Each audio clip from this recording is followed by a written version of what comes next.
아시죠? 세금은 조건이다.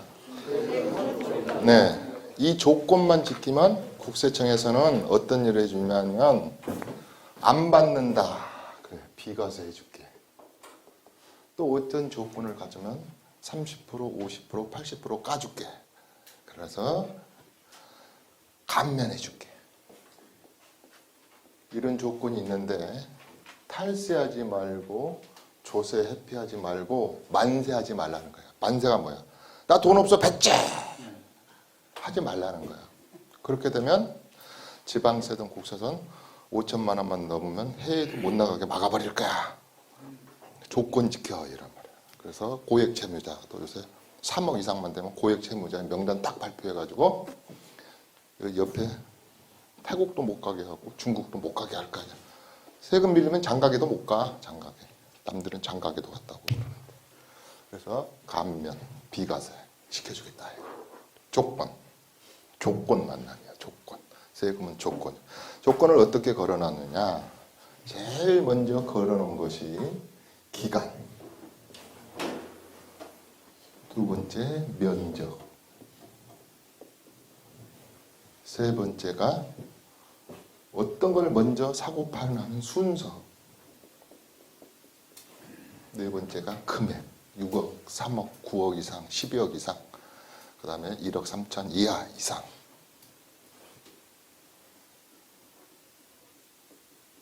5번이 기타. 이렇게 해놨어요.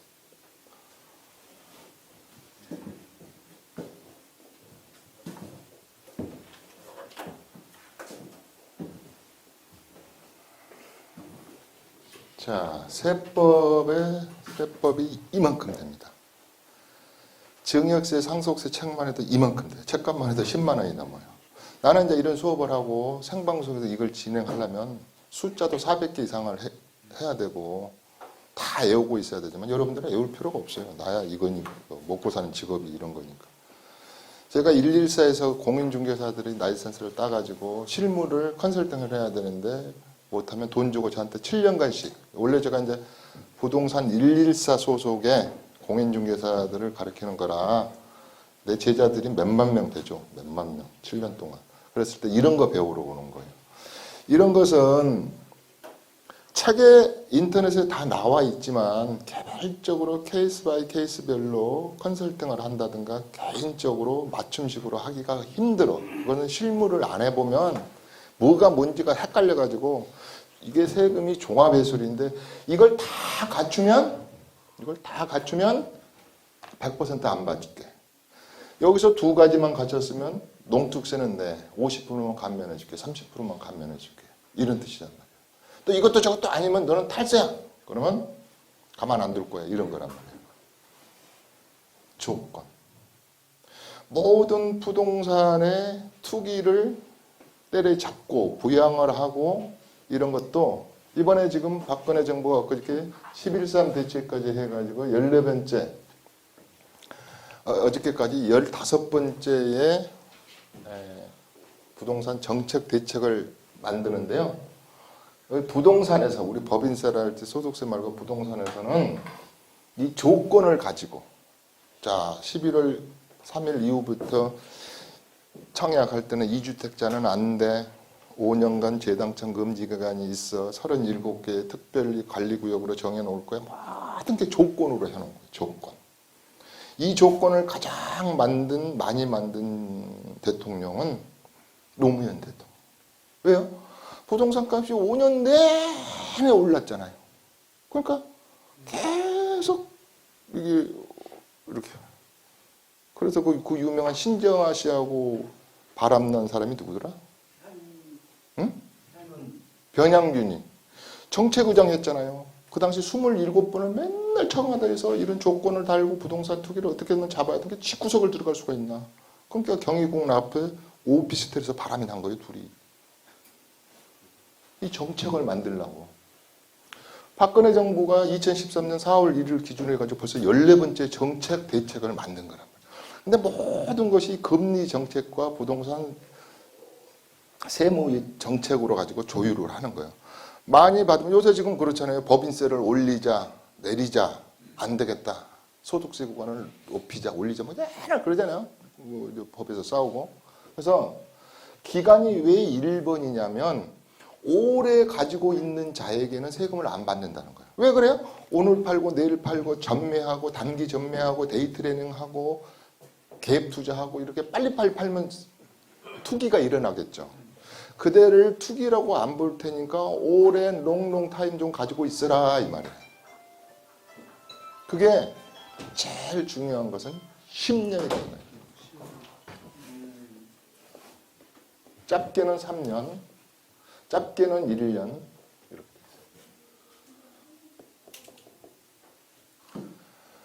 자, 1년의 조건은 뭘까요?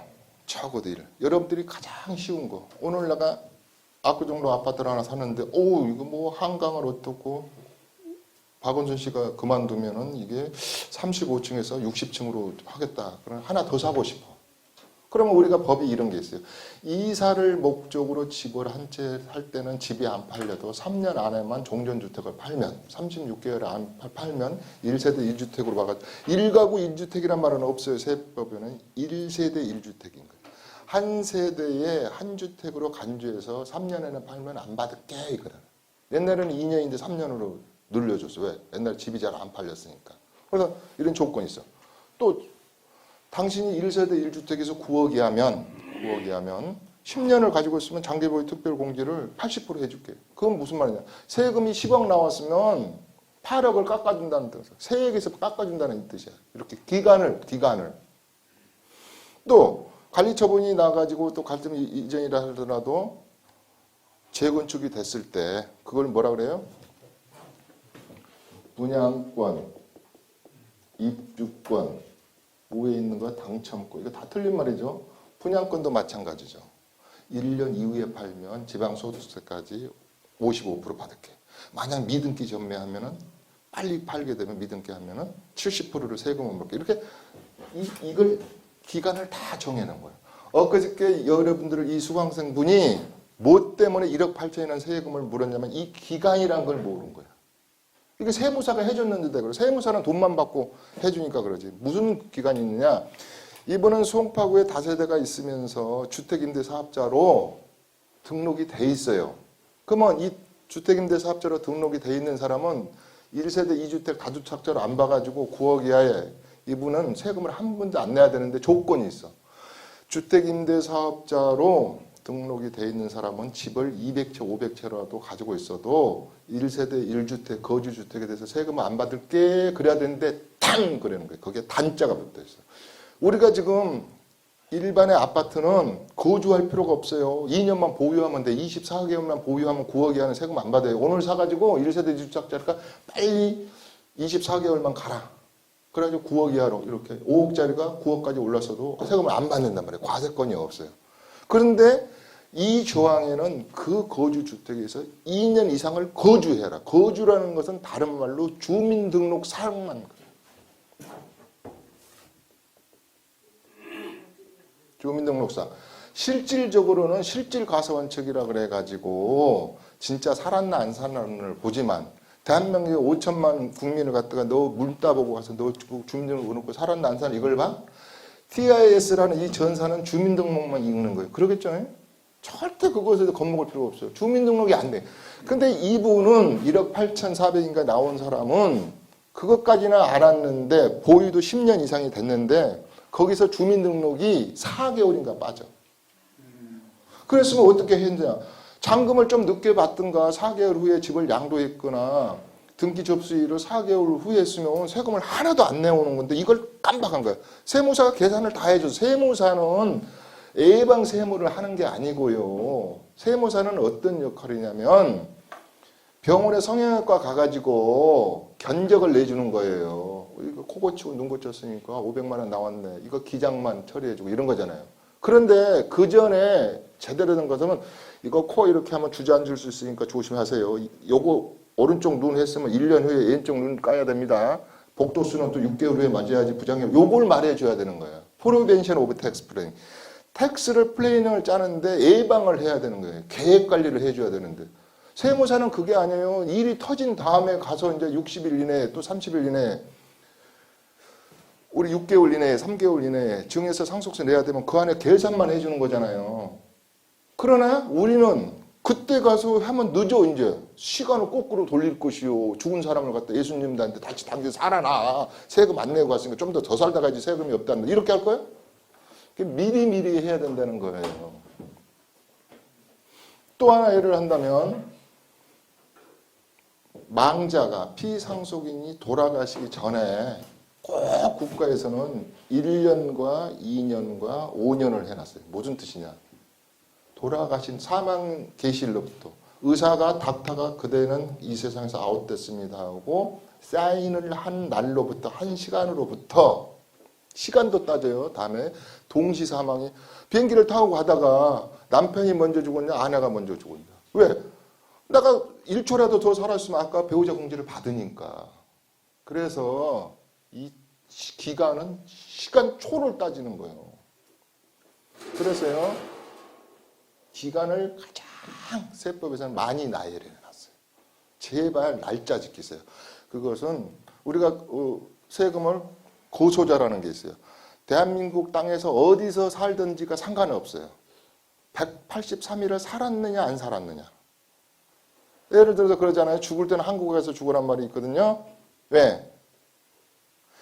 다른 소득에 대한 거, 내가 싱가포르에 주택이 있다, 홍콩에 주택이 있다 이런 것은 거기서 세금을, 내가 베트남에서 또 요즘 중국에서 집 많이 사대요. 그래서 세금을 내고 왔으면 여기서 필요경비를 잡아서 2번 안 받는단 말이에요. 이중과세 협정이 돼 있어요. 상속세는 안 그래. 상속세 증여세는 미국의 어떤 주들이나 이런 것은 상속세 없는 주도 많고 또 증여세 같은 것도 증여자가, 우리는 수증자가 세금을 내는 제도인데 증여자가 세금을 낸단 말이에요. 미국. 그러니까 조세 협정이 없어요. 그러니까 이중과세에서 2번 받아버려요. 2번. 내가 예를 들어서 미국에서 상속세 내고 왔으면 또 여기서 낼 조건을 갖췄으면 여기서 또 내야 되는 개념이란 말이에요. 그래서 이 기간을 굉장히 중요시한다는 거예요. 이 기간에 대한 것이 엄청 많아. 1년짜리 수없이 더 많아요. 너가 집을 분양권을 사가지고 집을 사가지고 2년을 못 채웠어. 근데 전 가족이 요양차, 질병차, 그 다음에 해외를 나가게 되면 1년은 이 집에서 살았어야지 세금을 안 받을 게 이거야. 근데 이 사람들 어떻게 하면 해외를 나가면 전 가족이 가면은 세금 안 받는데 이렇게만 알고 있다고. 12개월을 그 집에서 살았어야 된다는 거야. 또 아까 말한 재건축도 마찬가지예요. 내 이 원조합원, 승계조합원이 있지만 승계조합원도 준공일로부터 2년간 그 집에서 살아야 돼요. 새 집에서. 그 다음에 원조합원도 어떤 컨디션을 받기 위해서는 그 집에서 1년 이상 거주해야 됩니다. 이거 연도를 다 따져놨단 말이에요. 이건 이제 애올 필요가 없어요. 여러분들이 지금 나야 이걸 맨날 하고 세법을 하고 상담을 하는 거죠. 여러분들은 그걸 다 잊어버려. 그럼 무슨 뜻이냐? 기간을 꼭 지켜야 된다더라. 그리고 계약서 도장 찍으러 가기 전날 나한테 전화를 하는 거예요. 물론 유료야. 이렇게 해서 이렇게 보면 기간이 맞았을 거예요. 그러면 쭉 볼 거 아니에요. 예를 든다면 농지를 받았다. 그러면 3년 이내에 파셔야 됩니다. 3년 안 됐으면 3년 넘어서 안 돼요. 내일 모레 3년이니까 빨리 지금 파세요. 또 증여를 받았어요. 2열과세 안 받으려면 5년 이내에 받아야 됩니다. 예를 들어서 부인한테 당신 고생했으니까 내가 여기 잠원동 한신아파트 6억짜리 줄게. 그럼 세금 없어요 일단. 그죠? 부부간에 증여했으니까. 이 부인은 남편이 줬으니까 옳고 내가 여기 최순실이라는 여기 차범에 가가지고 성형수술을 해야지. 이걸 홀고당 팔아먹어. 5년 이내에. 그럼 원가가 취득 원가가 뭘로 잡혀요?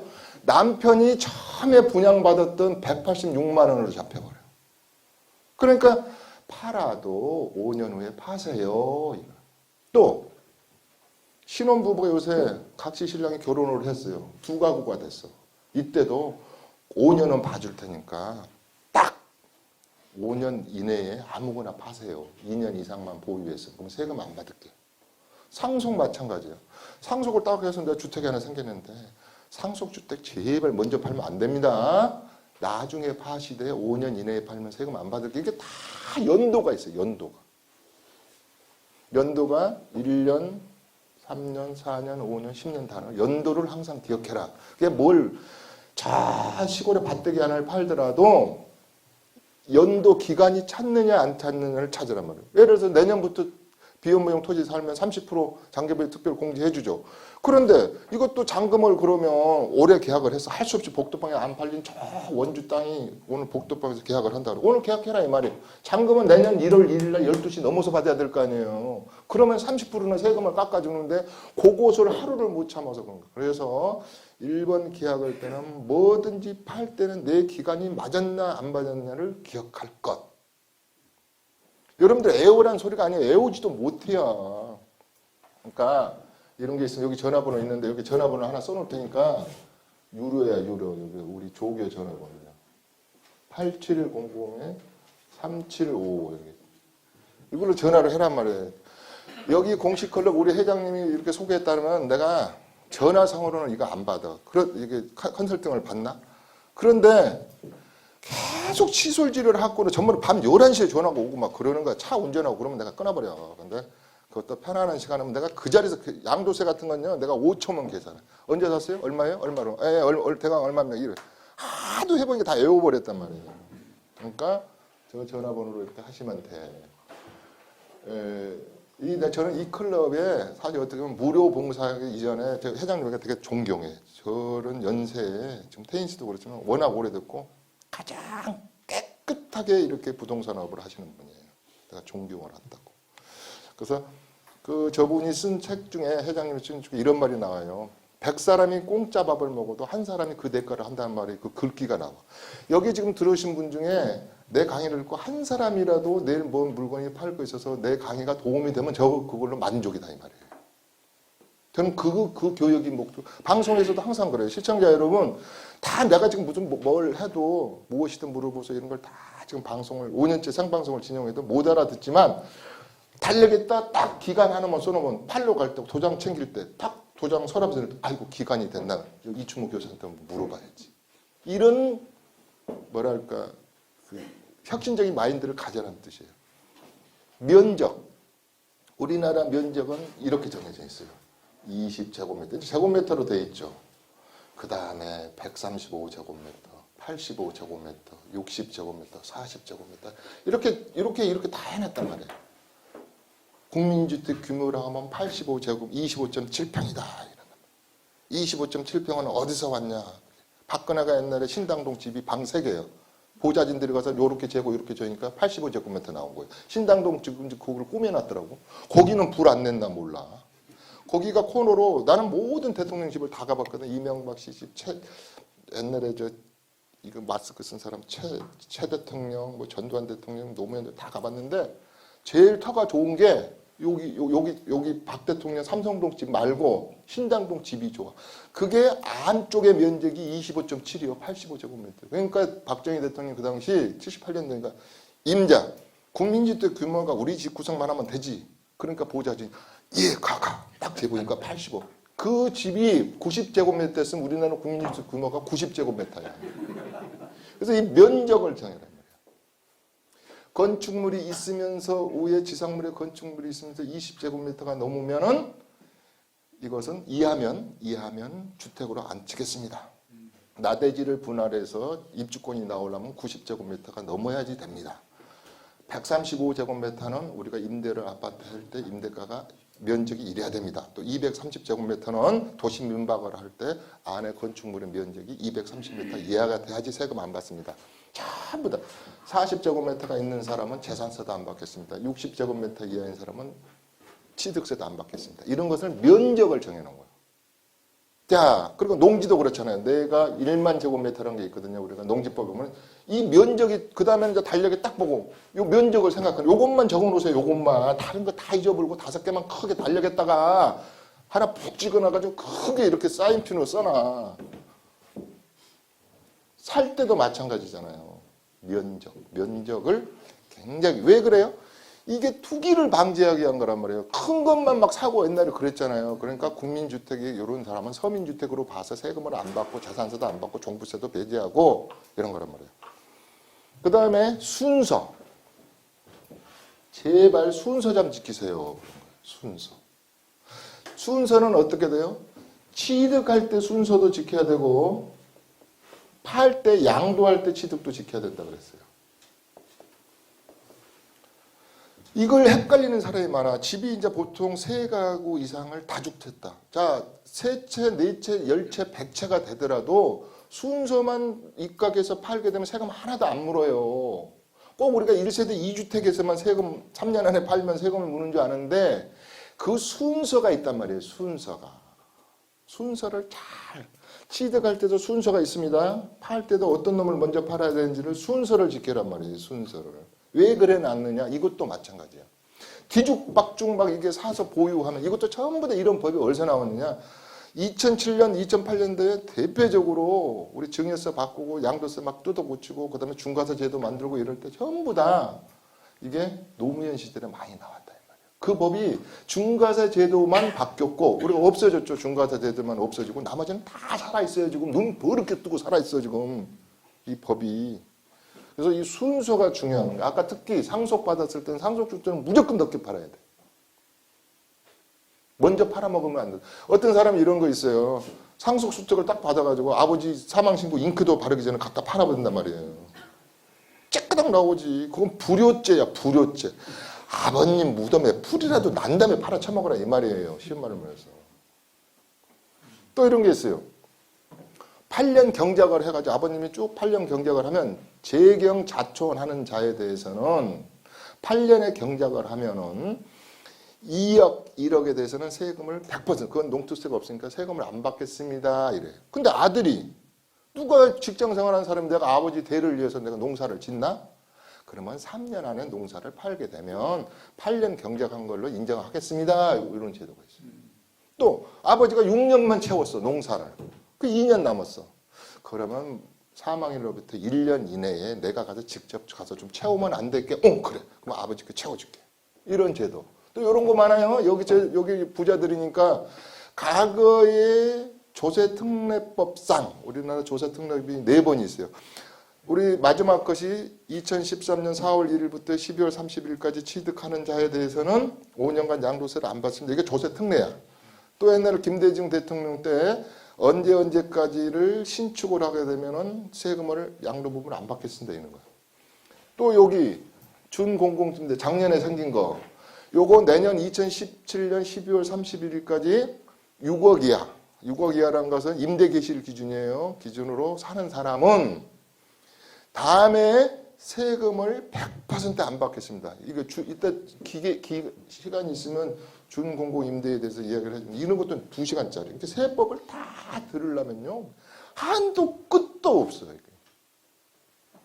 그래서 순서가 중요한 거예요. 순서.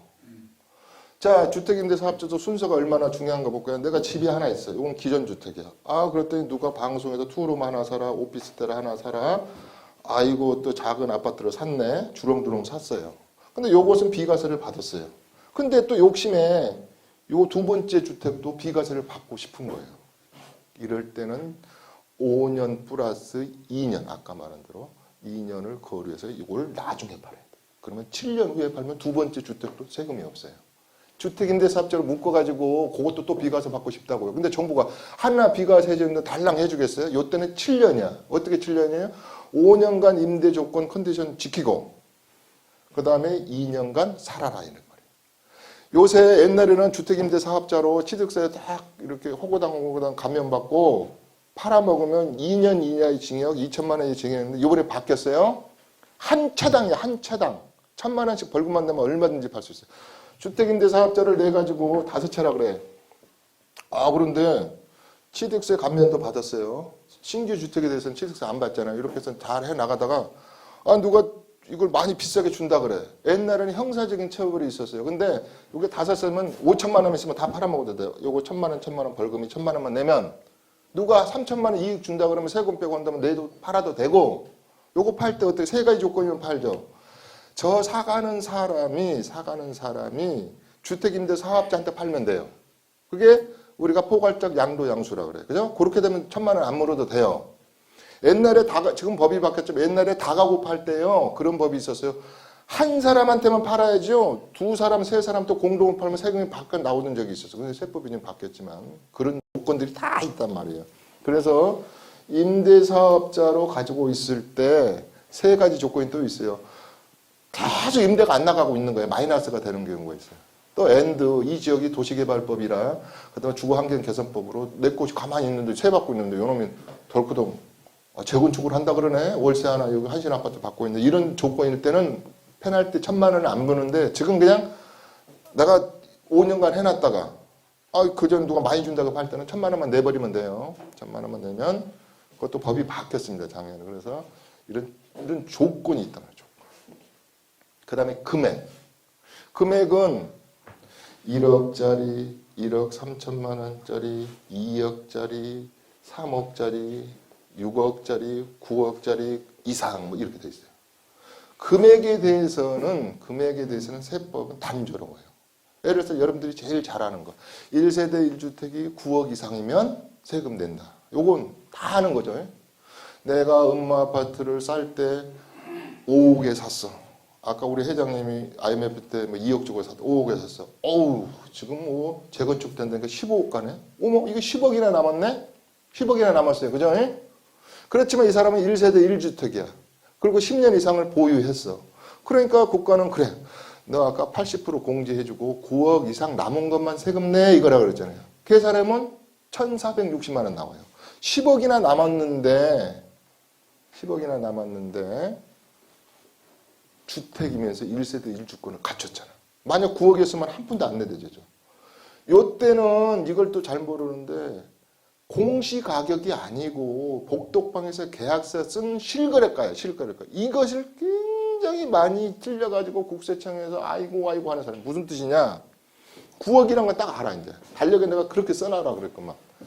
그러니까 이분이 어떻게 했냐면 요새 그 시세 조회 같은 데 딱 들어가 봐. 공시가격. 아파트 조회. KB라 할지 한감에 들어가면 조회가가 있거나 내가 분명히 복덕방에서는 11억 준다는데 잡혀 들어가 보면 8억 9천이나 80% 잡혀 있으니까 이 가격이 아니라 이 말이에요. 거기에 또 오버돼서 나와 있는 게 있을 수 있어요. 공시가격이 11억이야. 근데 복덕방에서는 나한테 8,900밖에 안 준다는 거예요. 그러니까 계약서 쓴 가격이라 이 말이에요. 쉬운 말은. 그러니까 다른 건 무시해버리라 이 말이에요. 모든 것은 실거래가야. 실거래가. 공시가격이 아니에요. 복덕방에서 쓴 가격, 실질 가격이라면 이걸 몰라가지고 많이 틀리신 분이 있어요. 이렇게 많이 틀려. 기타가 엄청 많아. 예를 든다면 이런 거예요. 아버지, 이 증여세도 나오고 그러니까 아버지 그런 특수관계인으로서 좀비속간에 돈을 좀 꽂으시오. 우리 부동산의 세법상에서는 민법하고 틀려요. 세법상에서는 좀비속간의 거래를 인정을 안 하고 있습니다. 안 하고 있어요. 너희들 둘이 짜고 치는데 뭐 그러면 안 돼. 이렇게 하고 있어. 탐부증은 증여로 볼 거야 이거란 말이에요. 원칙을 그렇게 정해놓고 그러면 좋다. 국세청에서 조건을 지켜라 이 말이에요. 부자지간에 돈거래 할 수 있다. 어떻게 해야 되느냐. 올해 3월 달에 바뀌었어요. 이건 작년 올해 3월 이전까지는 8.5%로 아버지한테 이자를 줘라. 금전을 소비대차 계약서를 쓰고 공정계약서에서 공정계약서를 작성하고 공증까지 맞춰라. 근데 그것까지는 안 해도 돼요. 8.5%를 줘라. 이게 금리가 내려다 보니까 4.6%로 바뀌었습니다. 세법이. 이 조건으로 아버지한테 돈을 줘라. 여기서 또 중요한 게 2억까지는 이자 안 줘도 된다. 2억. 근데 4억이죠. 아버지 4억만 꽂아. 나 집 사야 되니까. 그냥 주면 증여세가 나오니까 2억은 예상. 안 받아도 돼요. 잠깐 세법적인 표현은 연금리가 1,000만 원을 오버하면 그게 2억 한 1,700, 800 돼요. 2억은 그냥 꽂아도 되고 나머지 2억은 4.6%로 계산을 해서 아버지 통장에 따복따복 주면 증여를 안 본다 이 말이에요. 이것을 세무서에서는 제발 이것을 공증까지는 안 하도 제일 좋은 거 공증해 놓으면 돼요. 그까지 24만 원 아끼지 말고 가서 공증서를 작성하고 공증하고 아버지 계좌로 돈을 4.6%를 연 4.6% 빌린 금액 곱해가지고 주면은 증여를 안 될까요? 그럼 자금 출처도 되고 이런 것을 만들어 놨는데 안 지키니까 증여세가 나오는 거예요. 이거를 안 만들어 놓고 어떻게 하냐면 저 세무서에서 자금 출처가 딱 나오니까 그때 금전 소비대차 계약서를 쓰려면 안 되는 거예요. 그게 어떤 사건이냐?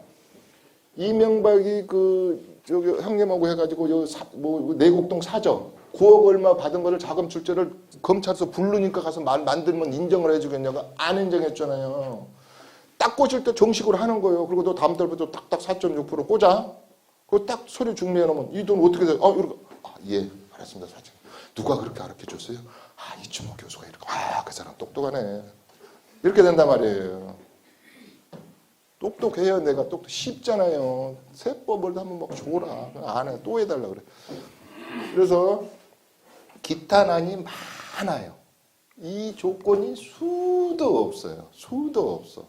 또 매매를 할 때도 마찬가지고. 그래서 어떤 세금이든 다 조건 없는 것이 없다 이거야. 조건.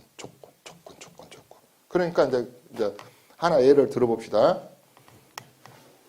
최순실이가 풀려나가지고 나한테 컨설팅으로, 그 애는 내가 엄청 받지. 다른 사람 이제 5배 받을 건데,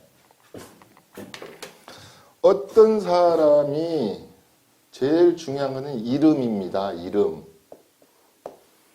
대한민국은 세대주란 말을 씁니다. 세법에서는. 민법에서는 주민등록상이라 그러고 세법에서는 세대별. 그러니까 한 지붕 아래서 그걸 동소 안에서 생계를 같이 하는 자 그래요. 그러면 주민등록상으로는 논현동 2동에서 인정하는 법정동, 행정동이든 뭐 상관없이 하면은 우리 아들이 20살인데 아버지 나 저기 주민등록을 나 경희대 합격했으니까 경희도 원룸으로 기숙사라 옮길걸요? 그건 인정해. 그런 건 민법상 뭔 상관이 있어. 세법에서는 웃기지 말아라는 거야. 웃기지 마. 만 30세 이하면 세대분리 인정 안 함. 과거에는 35세였어요. 결혼이 했든 안 했든 만 30세. 그 다음에 우리 민법에서 말하는 19세. 옛날에 29세인데 선거권이 19세죠. 19세. 19세가 돼야지 청약할 자격이 있어. 우리가 청약예금을, 주택청약예금을 들을 때는 뭐 한 살이든 두 살 수없이 들을 수 있지만 청약자금은 19세란 말이야. 그러듯이 19세라는 게 있어요. 그럼 무슨 뜻이에요? 미성년자에게 증여해 줄 때 2천만 원까지. 그럼 미성년자는 나이를 어떻게 정할래? 민법에서 하는 19세야 20세냐 이런 그런 거 5천만 원. 성년이 됐다. 그럼 성년은 어떤 기준으로 할래? 30세가 만 30. 모든 세법은 만이에요. 만. 30세가 넘으면 5천만 원 줘도 세금 안 받을게. 이런 해서 세대별이라는 말이 중요해요. 그걸 세대분리라고 그러죠. 분리가 있고 분류를 해라. 세대를 또 분류할 필요가 있어요. 그래서 왜 이렇게 돼요? 이름과 주민등록을 치면 아까 NTI에서는 이 알파고가 짜그르르 인정을 해준다 이 말이에요. 그래서 이 나이가 중요하다. 그 다음에 65세. 65세는 우리가 종부세 할 때 할인해주고 그럴 때 65세라는 것도 있고, 그 다음 주택연금도 60세, 그 다음에 65세 이렇게 나이도 있지만은 모든 나이 기준이 있어요. 나이 기준. 세법에서도 나이 기준. 나이로 해놨다 이 말이에요. 나이로. 그래서 나이가 중요합니다.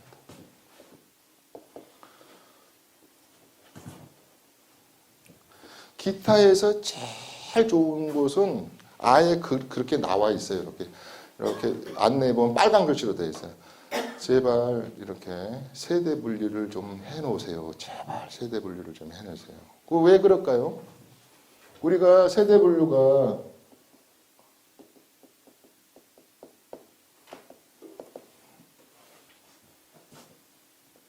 우리가 청약을 할 때 여러분들이 만점이 84점인데 청약을 할 때는 만점이 84점이고 특별 분양할 때 장애인할지 직장 탈북자 이름 드는 데는 서울시에서는 거든 기준이 100점 할 때 부양가족 수를 따질 때 뱃속에 아기도 태어나서 살아서 생존한다는 거면 됩니다. 우리 상속법에서 뱃속에 아기도 칩니다. 상속 지분이.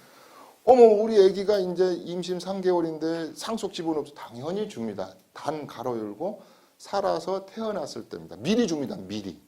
혈족주의니까. 이랬을 때 이 세대 분류를 굉장히 중요시하는 거예요. 세대 분류를 해놔야 돼. 그래서 쪼개버려야 돼. 전 가족을 만 30세가 되면 쪼개버려야 돼. 그러나 만 30세가 안 돼도 인정하는 경우는 결혼을 했거나 청소년 가장이거나 우리가 흔히 말하는 일정한 수입이 있는 자는 군인, 대학원생, 대학생, 유학생을 뺀 나머지는 세대 분리를 인정을 합니다.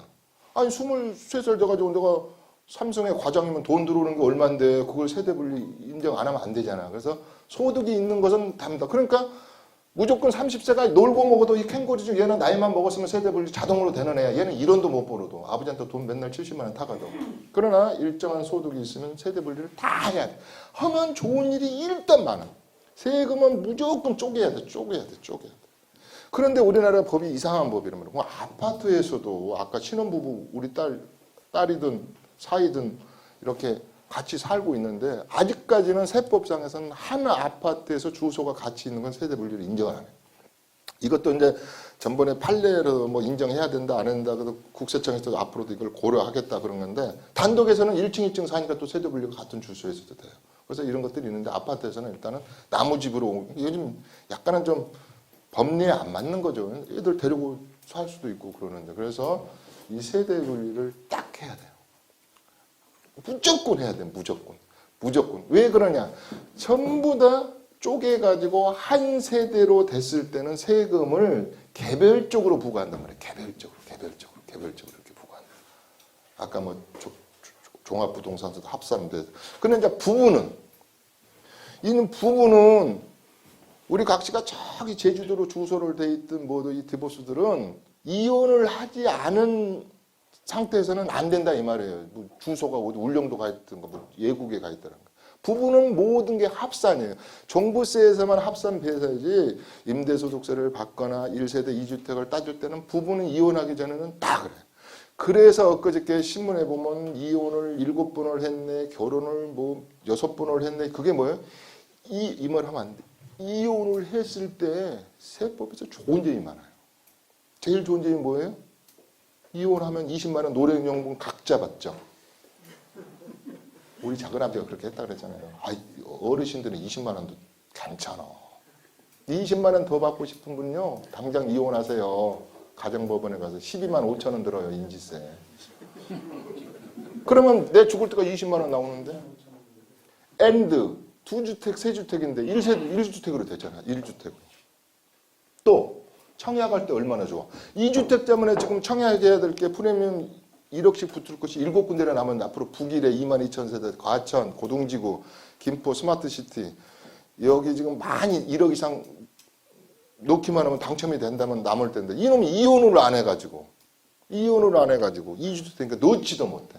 여기는 다 부자들이만 오서 그렇지. 내가 다른 데서 부동산 재테크 강의할 때 청약 시스템에 대한 것이 아까 이거 100점짜리 어떻게 하면 84점으로 가느냐, 주택연금을 어떻게 해야지 더 받느냐 이런 거는 아주 또 돈 없는 분들은 귀가 쫑긋해요. 무조건 나오고 만들면 월 300만 원을 받는 전략, 500만 원 원래 이제 우리 같은 사람은 월천적이죠. 여러분들은 다 월천적이죠. 월에 1000만 원 이상 나온 사장님들만 오셨으니까 월천적인데 이거 300만 원 안 나온 사람도 많아요. 다른 데서 수업해보면. 내가 무조건 내 강의를 들으면 6개월 안에 300만 원을 만들어준다 그래요. 이건 만들기 되게 쉬워요. 주택연금도 2번 받는 방법이 있어요. 2번. 남들은 하나 받아. 3억짜리에 97만 원만 받는다. 그건 바보요. 더블로 받는 방법이 있다고. 합법적으로. 그러니까 그런 게 다 재테크인데 세금에서 재테크의 1번 순위는 세대 분리를 딱 해놔야 돼요. 무조건. 그리고 나서 이제 세판을 짜는 거예요. 어이구. 이거 할 수 없네. 이거 다 지나버렸네, 시간이.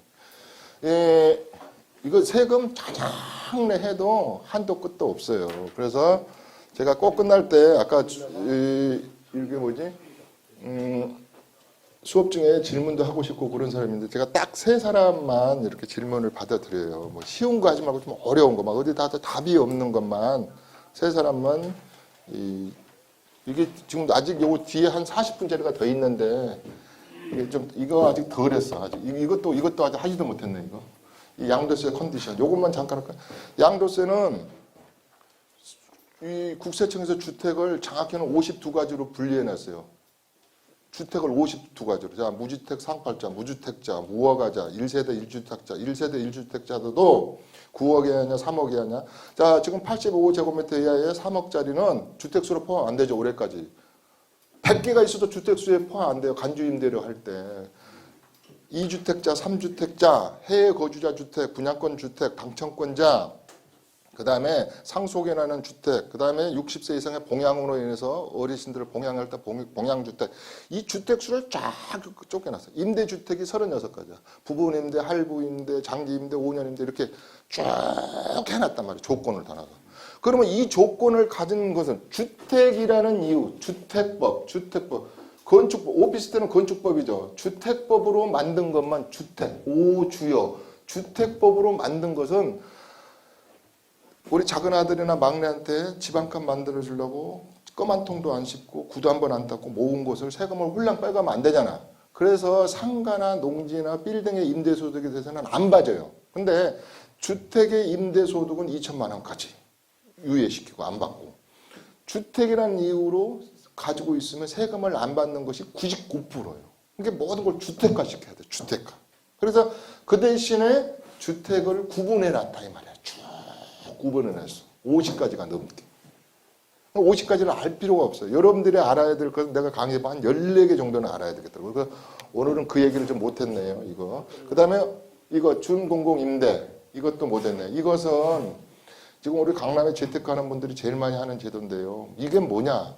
부자들이요. 제발 지갑을 열어라. 그래서 옛날에 10년 하던 걸 5년 하던 걸 4년간 의무 기간을 지키고, 다른 건 다 5년, 10년 해야 돼요.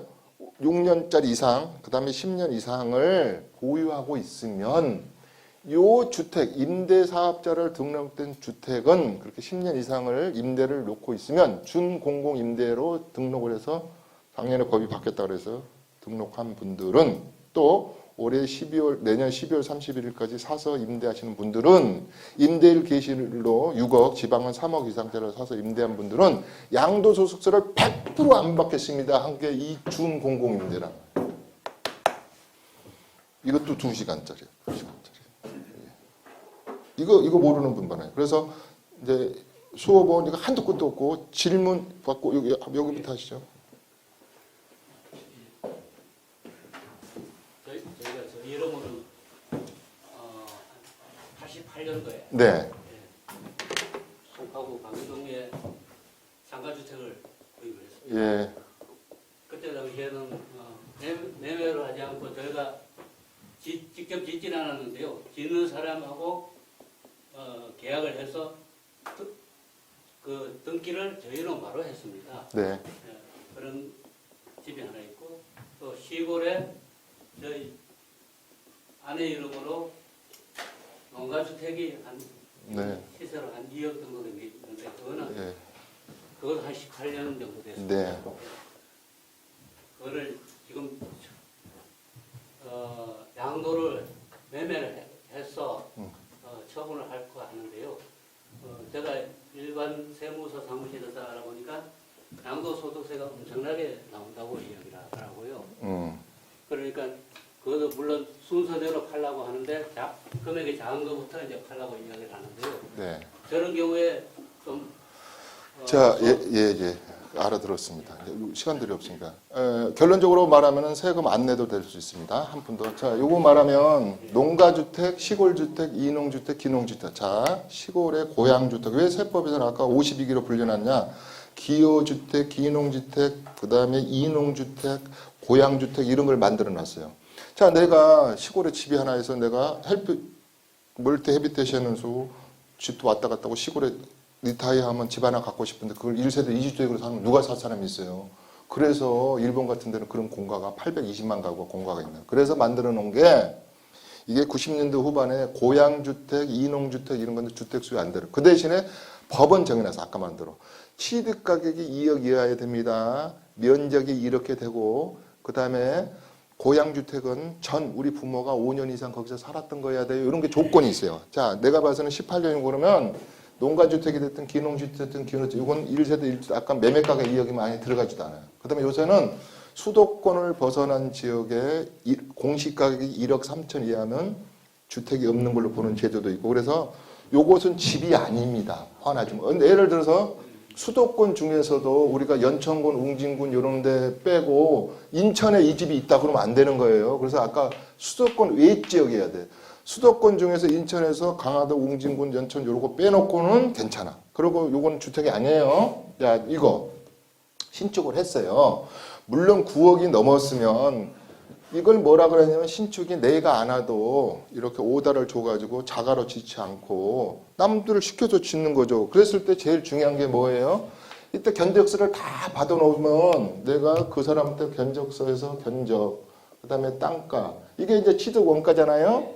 과거에 2011년 1월 1월 이전에 신축 판매업을 하는 사람은 원가를 90% 이상 인정해 줬어요. 무슨 뜻이냐면 추계 계산을 한다고 해서 단순 경비를 적용해 줬어요. 무슨 말이냐면 이 집을 2011년 1월 1일에 지었어요. 그러면 이게 10억이 들었어. 땅값 5억 짓는데 5억 들었잖아요. 들었지 않습니까? 이걸 20억에 팔았다 하더라도 매매할 때, 신축 판매업을 해서 매매할 때는 2918, 18억이 들었다고 인정을 해줘 버리는 거예요. 그러나 2011년 1월 이후부터는 1억 5천이 넘으면 1억 5천이 내가 요새 온 놈도 하나도 1억 5천이 넘죠. 그러니까 그때는 무조건 일반 세율이에요. 6에서 38% 세금이기 때문에 선생님은 결론적으로 말하면 더 디테일하게 분석을 해야겠지만 2주택은 주택수혜프라는 게 1세대 1주택이야. 여기서 주의해야 될 것은 이 원가를 지금 요 88년도에 산 집을 25억을 준다 그러면 여기서 문제가 하나 발생하는 거예요. 이 건축업자한테 전부 다 건축비를 안 받아놓고 자료 없을 거예요. 뻔하고. 그러니까 없고 증명할 길이 없는 거야. 그랬을 때는 많이 나오는 거예요. 그랬을 때 아까 뭐라 그랬어요? 그 증명하는 길을 찾아야 된다 그래서. 그래서 요 취득 가격을 어떻게든지 10억이라도 증명을 하면 15억 남았지 않습니까? 그러면 10년이 넘었지 않습니까? 또 9억 이상을 빼자고요. 요 9억 이상 빼고. 빼서 나머지 80%를 장기부의 특별 공제를 해주기 때문에 몇 푼 안 나오는데 이거를 증명을 못 할 수가 있어요. 그때 당시에 3억을. 그러니까 지금 그럼 많이 나오지 이제. 그래서 이제 계산해봐야 되겠죠. 얼마인데 매매까지? 지금 한 25억 정도. 어떻게 딱 맞췄네. 그럼 보세요. 25억이면 우리가 흔히 말해서 추계에서 필요경비를 갖다가 환산가에 할 때는 필요경비를 3%만 인정해 주는 거거든요. 그럼 뭐 3, 3은 9 해봤자 뭐 4억이라 그래봤자 쉬운 말 하면서 21억이 남게 되는 거란 말이에요. 그래야 80%, 28에 16억이죠. 그럼 한 5억이란 말이에요. 그럼 1980만 원 빼고 이렇게 한다 그래도 이게 38% 구간에는 4, 3, 12 많이 나오지는 않네. 1억 2천 정도 나오네. 그렇게 많은 게 아니에요. 그렇게 따지는 거예요. 이제 계산해보면. 내가 우리 사무실 오면. 자, 두 번째. 단독주택이 있는데요. 네? 단독주택이 있는데. 네. 공시가 단독주택. 개별 공시지가. 네, 네. 예를 들어서 6억이라고 하면 그걸 6억짜리를 이제 두 아들한테 증여할 경우에 이제 3억씩 그냥 이른다. 그냥 순수 다 3억씩 증여하는 게 나을지. 아니면 부담부 증여로 이제 세금을 절세하는 차원에서 부담부를 할 경우에 예. 제 마음대로 그냥 전액 수수 증여를 할 수 있는지 아니면 네, 알아들어버렸어요. 그냥 진짜 오 하면 내가 알아들으니까 그냥 설명할 필요가 없어요. 그냥 뭘 말하는지 다 아니까. 말 질문하고 내가 양도소득 계산해보잖아요. 자, 부담부 증여는 철제 중심이 뭐냐면 어머니는 양도세가 나와요. 왜냐? 내 채권을 자식한테 떠넘기니까 좋은 점을 해. 그러면 부담부를 해서 엄마 아파트 좀 요새 10억짜리를 하는데 전세가 5억이다 그러니까 원래 10억을 증여세를 내야 되는데 5억의 증여세만 미리 좀 감해주잖아요. 근데 어머니는 이 부채를 아들한테 떠넘기니까 이걸 양도로 보는 거예요. 우리가 경매에 내 집이 넘어가 버렸다든가 부채가 부담부가 저쪽으로 다른 채권으로 넘어가면은 양도세가 나고 어머니한테는 양도세가 나고. 그러면 요때 잘 들으셔야 돼요. 증여를 해가지고 3억에 대한 증여세하고 아까 부자가는 매매 요거는 양도세 나오겠죠. 여기도 그냥 했을 때 요걸 계산해 보는 거예요. 이렇게 계산해 봐. 요걸 계산해 봐 가지고 적은 쪽으로 해서 매매도 괜찮아요. 매매는 근데 좀비 속간이니까 그 자료를 갖춰야 된다 그랬잖아요. 그래서 적게 나온 쪽으로 계산을 해야 되고 아까 그랬죠. 1억이면은 1억을 물려주면 미성년자를 벗어났으니까 20세 이상이면 5천만 원 공제해 주죠. 5천만 원이죠. 또 미리 신고했으니까 유일하게 아이고 상승세 증여세만 있어요. 너 10% 까줄게. 그래서 또 10% 까줘. 그래서 450만 원 정도 내는 거예요. 1억이면 예를 들어서 지금 내는 시점이 요때 중요한 게 우리 주택에 대한 공시 가격이 언제 정해졌느냐? 2005년 1월 1일 기준.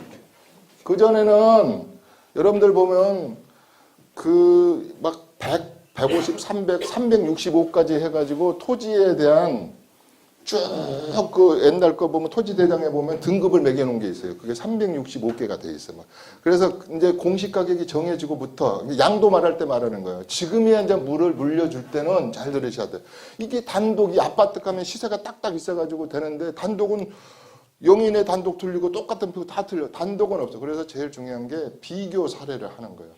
내가 물려준 기준으로 앞뒤로 3개월, 상속은 6개월. 요걸 비료 평가에서 팔린 게 있느냐. 2개 이상의 감정가로 계산이 돼 있는 거나. 안 그러면 어떻게 해야 돼? 지금의 이제 공시가격 곱하기 이제 이렇게 해야 되지. 그래서 계산을 해보면 두 아들을 3억 3억 남겨주는 것은 거의 안 나온다고 보고 솔직히 말해서 신고 안 해도 요 정도는 이게 추적도 안 나와. 추적도 안 나와. 네, 이제 마지막으로 할게요. 신고 안 하면 벌금 나오나요? 원래는 신고하잖아요. 자, 이러잖아요. 국세청에서는 이런 겁니다. 예를 들어서 이런 분들이 많아요. 내 재산이 10억이니까 아까 일반 공제하고 뭐 인적 공제하고 일괄 공제를 빼니까 신고 안 해도 된다고 그랬잖아요. 근데 신고해 놓은 게 좋은 게 뭐냐면 다음 우리 아들을 위해서는 그러니까 내가 그랬잖아요. 제일 중요한 게 요거예요. 요걸로 대신할게. 5천만 원을 하면 신고 안 해도 되죠. 비과세니까. 그러니까 뭐냐면 5,100만 원을 신고해가지고 요 100만 원어치 세금을 4만 5천 원어치를 내놓자 이 말이에요. 그러면 요 금액이 신고 금액으로 잡혀서 우리 다음 아들은 이거 세금 딱 내가지고 5,100만 원 이거 안 하면 아무리 전세 내가 신고 안 했는데 뭔 전세에 잡혀 있겠어. 신고된 것만 전세에 잡혀 있단 말이에요. 그래서 상속세는 2천이면 2,100만 원을 물려주고 5천이면 5,100만 원에서 세금의 근거 자료를 만들자. 두 번째, 부동산을 부담금을 걸어서 하더라도 신고를 해주는 게 원칙이다. 양도세가 안 나왔을 때 양도세를 9억 이하면 세금을 신고할 필요는 없어요. 니네들이 알아서 해요. 그리고 왜? 세금이 없는데 가산세, 불성세 신고 가산세를 받을 일이 없죠. 그러나 미치고 팔았더라도 다음에 통산을 하거나 송절매 할 때 기록을 남겨야 되기 때문에 신고해서 전산으로 해도 되고 가서 그냥 끌적끌적 해도 되잖아요. 그래서 신고를 해라는 주의야. 나중을 위해서. 자, 이렇게 되다 보면 나스 때입니다. 나스 때. 둘이 가위바위보 하셔야 되는 거예요. 내가 좀 간단하게 말씀드리겠습니다. 네. 제가 저 원주에 농지를 갖고 있는데 작년 75년 3월달에 그 도로로 수용이 돼갖고 4억을 받았어요. 네. 한 5억을 받았습니다. 네. 그런데 그 후에 그 또 이 연동에 있는 빌라를 네. 6월달에 5억을 주고 팔았어요. 네.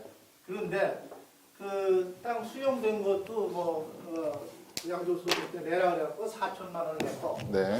또 빌라 파는 것도 3천만 원을 이제 양도소득 냈고 네. 그랬는데 금년 2016년에 5월달에 정산을 하고 나왔는데 그 9억에 대한 거를 정산하라고 그러는데 보율의 세율을 높여가지고 3천만 원 더 냈어요. 근데 그걸 좀 돌려받을 수 없나요? 자, 내가 미리 이춘모 교수님께 이 얘기를 들었으면은 빌라를 한 1년 지나서 금년 1월달에 팔았으면 괜찮은데 그런 억울함이 있습니다. 네, 그거 뭐, 우선 요거부터 보십니다. 도시개발법이든 LH에서 수용당할 때는 세금을 현금으로 받을 때는 양도세의 15%를 깎아줍니다. 그 다음에 채권으로 받았잖아요. 채권으로도 해서요. 그랬을 때는 30% 깎아서 할인했는다. 우선 선생님은 15%에서 현금을 받았으니까 15%를 깎아줬는지 안 깎아줬는지 세무서에서 근거 대라 그래서 15% 안 깎아줬으면 이거 받으셔야 됩니다. 우리가 몽촌토성 같은데 시에서 수용을 하거나 협의를 해서 매수가 되거나 LH에 수용되거나 국가가 공공의 목적으로 수용할 때는 세금을 깎아줍니다. 이거 할인해 주는 건 15%에서 30% 되는 제도가 있고 1년에 2개를 팔게 돼버리면 1년이라는 것은 날을 기준으로 하면 안 돼요. 무조건 1월 1일 기준에서 12월 31일까지 2건을 팔게 되면 여러분 다들 250만 원 공제 못 받는 건 여기까지는 잘 알아요. 이걸 통산하게 돼 있어. 통산. 이게 MPL 많이 들어봤죠. MPL. 부실채권처럼 손해봤으면 요 부동산 대 부동산끼리 이게 부딪혀야 돼요. 그 다음에 이건 너무 깊이 비과세 부분은 빼는 거예요. 그래서 이렇게 돼야 되는데 이 선생님의 얘기는 지금 요걸 1년 안에 팔아서 요게 토지였어요. 토지? 네, 토지. 토지는 요거도 겹치질 않지. 근데 왜 뭐가 3천만 원이 더 했다는 걸 이유를 모르. 그걸 합해가지고 그 세율이 높은 세율을 해서 정산을 하려는 거예요. 당연하지.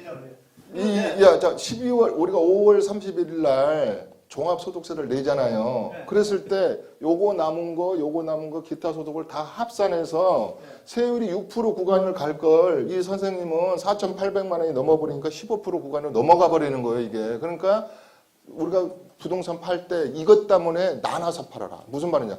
12월 달에 하나 팔고 내년 1월 1일 날 팔면 통산을 안 해서 쪼개가지고 내년으로 5월 31일 날로 종합소득세가 넘어가는데 요 과세 기간 동안에 해보니까 가계를 합해버리니까 이게 통산이 되니까 구간이 높아져 버리는 거야. 누진세율이 붙었다 이 말이에요. 그건 못 받아. 그건 안 돼. 근데 그 토지를 수용한 거는 자기 마음대로 한 거라 선택이 없이. 아이고, 좋은 말이야. 세금을 받아요? 그러니까 15% 깎아주고 농지도 마찬가지예요. 농지도 내가 우리 아버지가 농지를 100마지를 지고 있어. 근데 8년 경작했다 그래가지고 양도세를 내가 딱 국세청에서 계산해보니까 6억이네. 6억을 해라는 게 아니고 2억만 면세 준 게 2억만. 나머지는 내는 거야. 그러니까 무한대가 아니에요. 내 말은 이 토지를 수용해서 요만큼 벌었지 않소. 그런 게 15% 깎아줬지 않소. 요게 수익 발생했지 않소. 요 수익하고 요 빌라판 수익을 합하겠소. 그러면 이거 합파를 누진 가서 하려면 1년 후에 팔아야지 그랬소. 이거란 말이에요. 그건 심판의 대상이 안 됩니다. 이제 나스트예요. 이제 나스트. 저는 그걸 아까 기간을 내가 그걸 지금 후회하는 건데. 그러니까 수업을 작년에 들었어야지. 작년에. 들었으면 괜찮은 건데. 그래도 괜찮아. 앞으로 팔 물건이 많잖아. 사장님께. 자, 라스트. 88년도에 오늘 왜 88년도가 많이 나와? 88년도에 제 주택을 샀어요. 사가지고 2008년도에 거기다 이제 사무실 그 지었습니다. 지었는데 그걸 지금 한 20억 받으려 했는데 저 집은 아파트가 이제 부부간에 된 거 하나 있고 시골에 이제 상속 주택 좀 하나 있고 그런데 그게 20억 받으면 세금 대충 얼마 정도? 자, 요것만 하고 끝낼게요.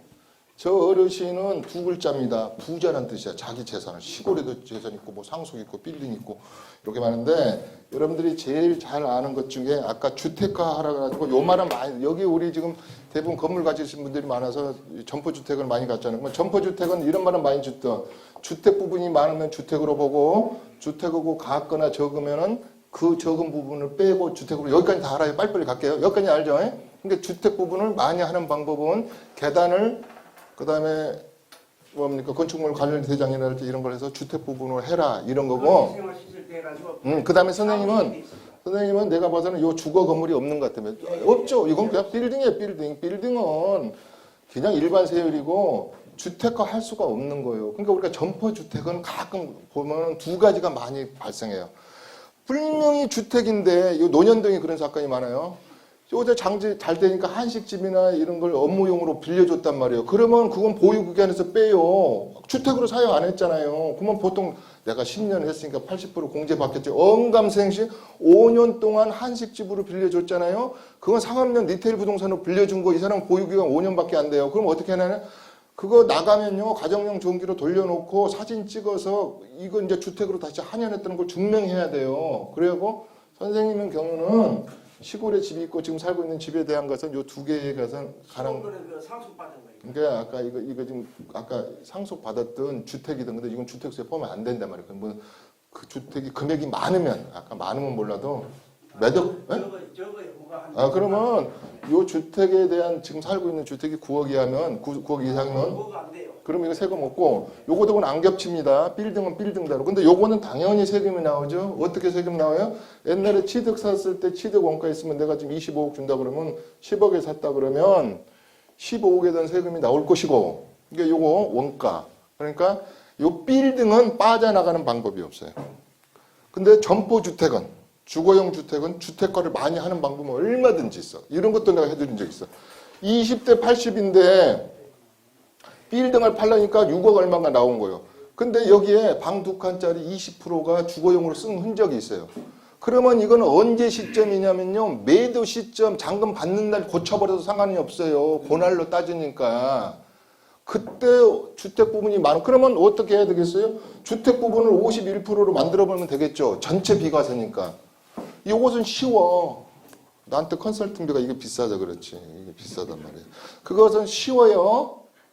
꼭 팔기 전에 이렇게 해내셔야 됩니다. 근데 우리 선생님은 아예 이 똥찌개기가 안 남아있어. 요게 좀 주거용 건물로 비빌 언덕이 있어야 되잖아요, 사람이. 근데 선생님 거는 아예 빌딩이잖아요.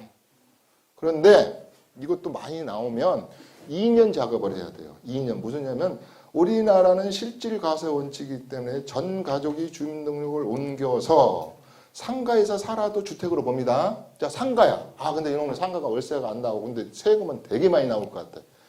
1세대 1주택, 오피스텔도 마찬가지라 했잖아요. 실질 과세를 하려면 주소를 다 옮겨야 돼, 그걸로. 그리고 살림집 다 챙겨야 돼. 가정용 전기 써야 돼요. 그래서 그걸 주택화 시키는 거예요. 나 주택으로 썼다. 이걸 증명해야 된단 말이에요. 근데 그렇게 할 자신을 하려면 아까 뭐라고 했어요? 2년이라는 시효연이 걸린다. 2년. 2년을 이 작업을 해야 된단 말이에요. 그래서 조금이라도 방이 있고 그동안에 주거적으로 한 사람들은 요 비율을 높이는 건 쉽다. 아주 쉽습니다. 여기 지금 역삼동에 어떤 분이 고시원하다가 그렇게 세금이 많이 나왔어. 자기가 처음에 살다가 고시원으로 바꿔버렸네? 당연히 빌딩으로 6억 얼마가 나왔어. 6층짜리인데 가만히 놔뒀으면 세금이 1억 얼마밖에 안 나와. 그것은 과거에 주거용으로 돼 있던 거 있었잖아요. 그거 떼어서 이렇게 절차를 바꿔서 다시 가정용 주거시설로 바꾸면 되는 거예요. 그럼 자. 사무실 현재 사무실인데 거기다가 방 100개 해가지고 주거용으로 그 사는 걸로 만들어. 이거 2년 걸리고 전 가족이 다 옮겨야 된다 이 말이에요. 자, 그건 용도 변경을 해야 됩니다. 우리 시설군이 8개가 있는데 8구 중에서 이 세법에서 인정하는 시설군으로 해야 돼. 그래서 요 전화번호를 기억하시고 하다가 여기까지는 무료예요. 이제 돈 내고 들으셔야 돼. 자, 오늘 수고하셨습니다. 예. 수고하셨습니다.